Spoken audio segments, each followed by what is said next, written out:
Nisikilize, Mungu akikuamini akakuweka juu ya hata mmoja, waza hiyo nafasi mara mbili.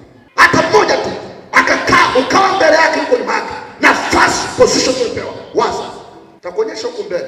Nadhani utaanza kuogopa position kwa nazo. Utaanza kuwa makini. Akaanza kulewa.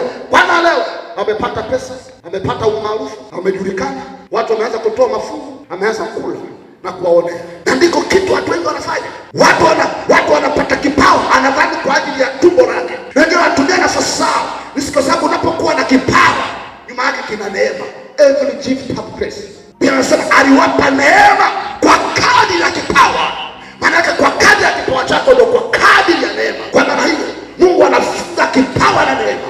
That's why ukishakuwa na kipawa, wewe ni mwimbaji, watu wengi watakuwa wanakupenda na unakuwa attract na mvuto kwao. Na kama ni mhubiri, unaweza kutumia mvuto wako kwa ajili ya kuanza kufanya vitu vyao kwenye mwili wa Kristo. Kila kipawa kinajaribu. Labda Mungu hajaanza kuinua, labda Mungu hajaanza kupa mvuto kwa watu. Unaweza kutumia nafasi ile unayo, kipawa chako kufanya vitu vyao.